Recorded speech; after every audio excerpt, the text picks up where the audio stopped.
नमस्कार भाइयों बहनों। आज मैं आपके आहार के बारे में, हमारे सबके, उसके बारे में कुछ बात करना चाहता हूँ। ये संतुलित आहार का शब्द का उपयोग हुआ है। संतुलित आहार का अर्थ टेक्निकल ये है कि आपके शरीर को जितनी कैलोरी की आवश्यकता है उतनी कैलोरी का ही भोजन खाएं, भोजन ग्रहण करें। अब आजकल जिम्स बने हुए हैं, लोग जिम्स में जाते हैं, लंबी लंबी मॉर्निंग वॉक्स करते हैं। इसकी आवश्यकता नहीं है। डॉक्टर लोग इसलिए कह देते हैं, जो अच्छे डॉक्टर्स हैं वो जानते हैं कि मरीज़ मानेगा तो है नहीं और ज़्यादा कैलोरी का इस्तेमाल करेगा, तो इसलिए वो वॉकिंग की सलाह देते हैं। वरना इसकी भी आवश्यकता नहीं है अगर आप संतुलित आहार कर रहे हैं। जैसे उदाहरण के तौर पे ब्रेकफास्ट इसको कहते हैं, ये थोड़ा सा ज़्यादा कैलोरी वाला आप खा सकते हैं, क्योंकि सुबह जो है लिवर में और शरीर के ऑर्गन्स में शक्ति ज़्यादा होती है। लेकिन इसका अर्थ ये नहीं है कि आप पेट को भर डालें।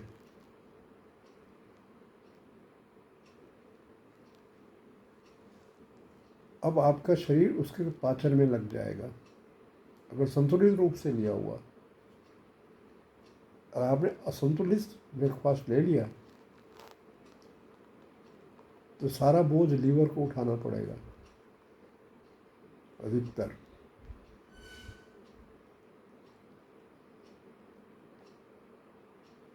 और रोज आप ऐसा करते रहे तो लीवर खराब होना शुरू। पानी की आवश्यकता रहती है शरीर को,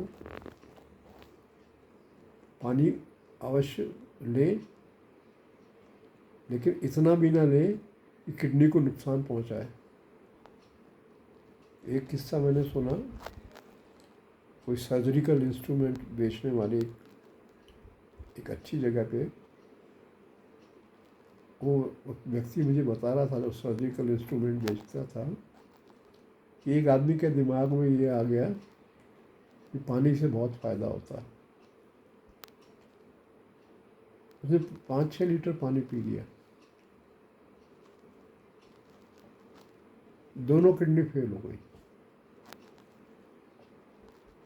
तो पानी की मात्रा भी संतुलित होती है। सिर्फ ये सुन के कि जो है पानी यदि पिएंगे तो किडनी साफ रहेगी और आपका नसें साफ रहेंगी, लिवर आपका जो है एक्टिव ज़्यादा रहेगा, ये सब भूल भुलैया है। आप नहीं जानते आपके लिवर को कितने पानी की आवश्यकता है। लेकिन ये प्यास ना लग रही हो तो 1 लीटर 1.5 लीटर पानी कई बार में है, एक साथ नहीं, जैसे उसने अपनी दोनों किडनियाँ फेल करा दी, ऐसे नहीं। 1-1.5 लीटर पानी को आप बांट बांट के दिन भर में पिए। अब आपका लंच का समय आया। अब लंच के समय तक थक चुके हैं आपके लिवर और किडनी, कि लंच थोड़ा आपने हैवी ले लिया, चलिए उसमें शक्ति ज़्यादा होती है। लेकिन फिर आपने लंच भी हैवी ले लिया तो उनका बोझ और बढ़ जाएगा।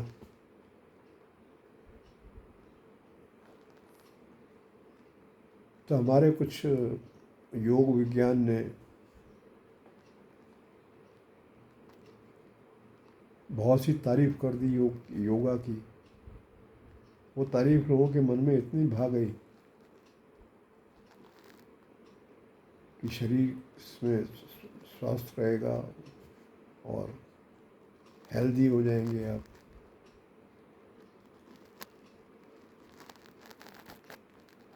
तो बहुत से किस्से ऐसे हो गए हैं, आपने सुने होंगे टीवी में, जिम करते करते हार्ट फेल हो गया।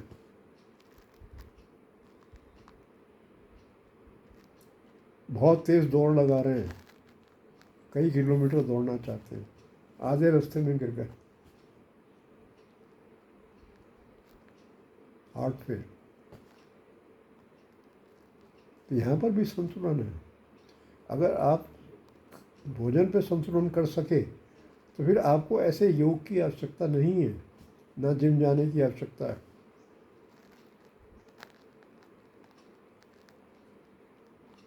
तब ये योग की जो तारीफ़ें दुनिया में हुई हैं, ये एक भ्रांति के अलावा कुछ नहीं है। कितने ही आसन निकाले गए,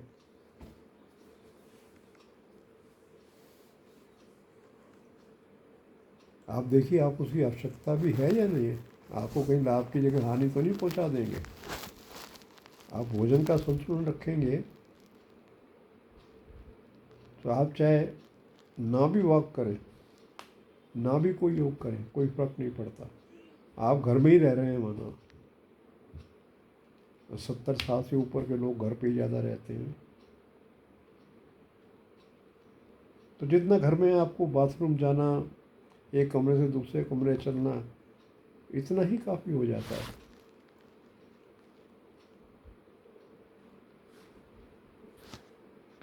लेकिन नहीं, जिम वाले जिम कैसे चलाएंगे अगर ये बात समझ में आ जाए लोगों को? योगा सेंटर कैसे चलेंगे?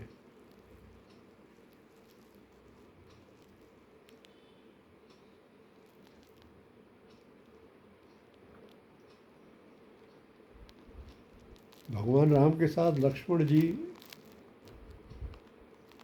ने प्रैक्टिस करके पूरे 14 साल वो रात को नहीं सोए, लेकिन उनका जीवन भी उसी प्रकार से था।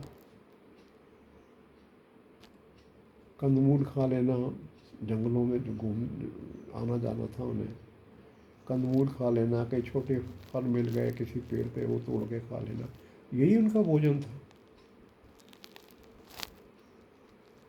नहीं नींद आ आप 1 महीना नहीं सो रहे तो कोई फर्क नहीं पड़ेगा। लेकिन यहाँ तो आज स्थिति है, इतनी कैलोरी अंदर जमी पड़ी है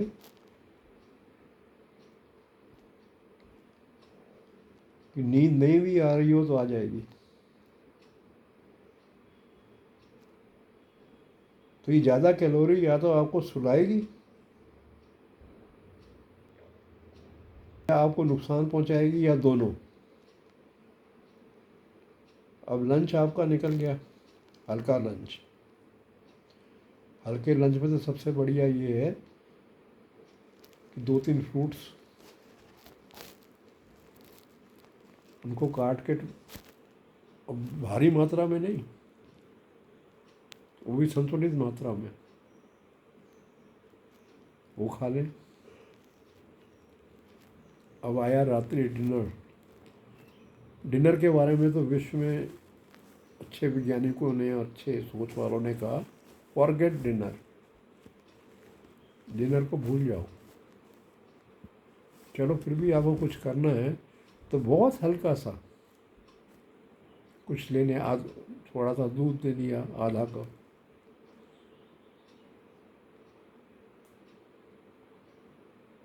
तो ये एक संतुलित आहार का एक विवरण देने का प्रयास किया मैंने।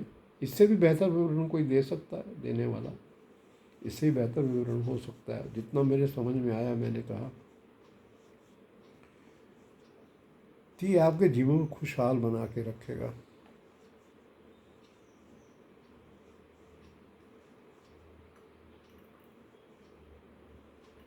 मन को शांत करेगा, सबसे बड़ा लाभ। अगर संतुलित आहार आप कर रहे हैं तो आवश्यक रूप से मन में शांति आएगी।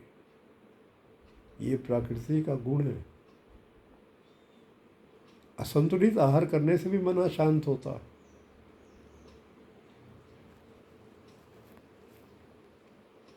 अर्थहीन विचारों से मन भरा रहता है, दिमाग में अर्थहीन विचार चलते रहते हैं, इसमें कमी आएगी, नींद गहरी आएगी।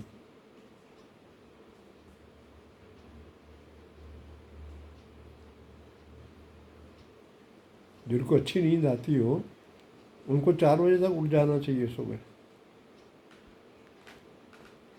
टाइम से सो जाएं और 4 बजे के बाद नहीं सोना चाहिए।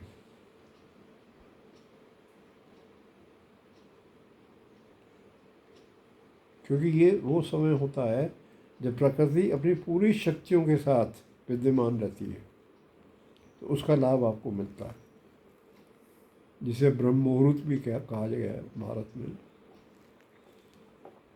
तो प्रकृति जो उस वक्त सबसे ज़्यादा पॉजिटिव एनर्जी में होती है, वो ब्रह्म मुहूर्त 4 बजे से होती है शुरू। उसका लाभ भी आपको मिलेगा, आत्मा का उत्थान होगा।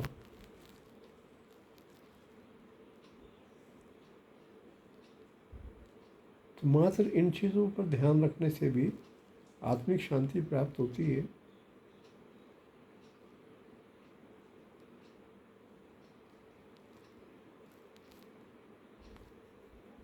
या दूसरी अवस्था आप ये कह लें, आत्मिक शांति के लिए मन का उतना ही इस्तेमाल करें जितने की आवश्यकता है।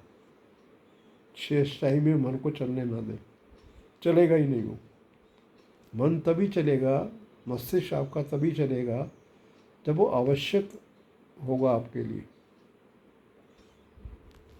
लेकिन आजकल तो टेक्नोलॉजी ने, कंप्यूटर साइंस नाम की जो चीज़ आई है, चिड़िया,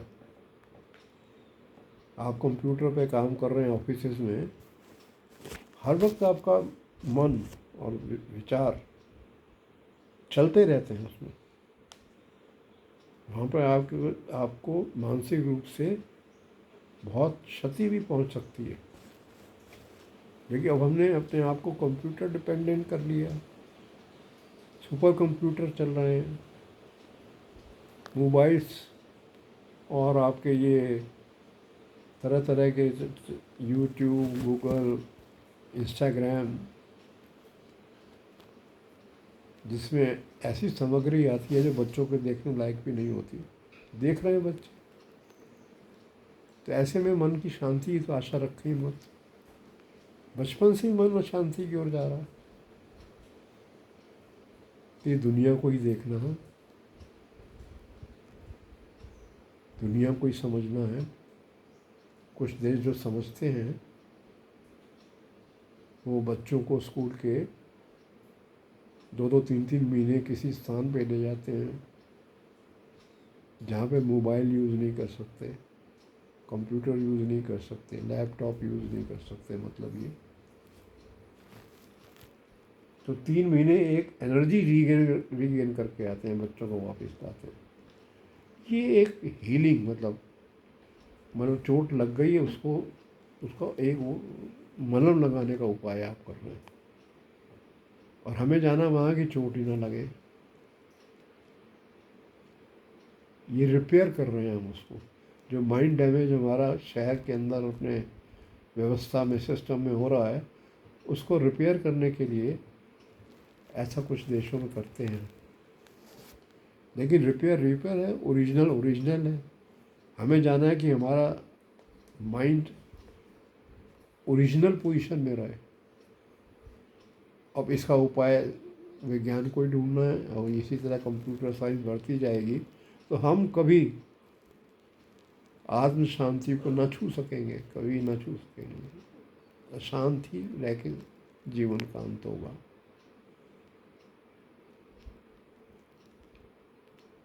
प्रकृति इसकी अनुमति नहीं देती। इस प्रकार के जीवन की अनुमति जो लोग जी रहे हैं, इसकी अनुमति प्रकृति नहीं देती। प्रकृति इस बात की अनुमति दे ही नहीं सकती कि आप 8-8 घंटे कंप्यूटर के सामने बैठ के काम कर रहे हैं। ये अप्राकृतिक है। फिर वही प्रकृति की बाधाएं आएंगी। बस मैंने समझाने के लिए, समझदार के लिए इशारा काफ़ी है।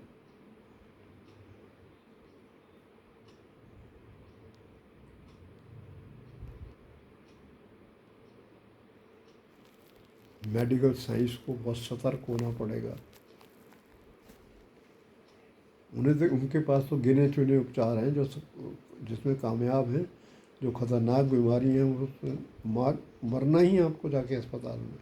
कैंसर जैसा कोई घातक कैंसर है, या और आपके दोनों किडनी फेल हो गई, बहुत मुश्किल से किसी को ठीक कर पाते हैं। इसमें मरना ही है आपको। आपने जाना है आईसीयू में रहना है, मर के आना है। और आपकी हैसियत अगर अच्छी है तो आपका बिल भी उसी हिसाब से बनेगा। आपके बड़े बड़े सुपर स्पेशलिटी हॉस्पिटल्स आपके, उन्हें अगर ये अंदाज़ा लग गया कि आपके पास बहुत पैसा है, तो नए नए रोग इन्वेंट कर देंगे आपके अंदर। कुछ सर्जरी ज़बरदस्ती आपके अंदर कर दी जाएगी, अनरिक्वायर्ड।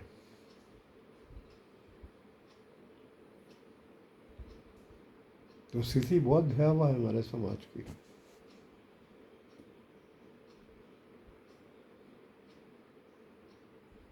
देखना चाहिए देशों को ये सब।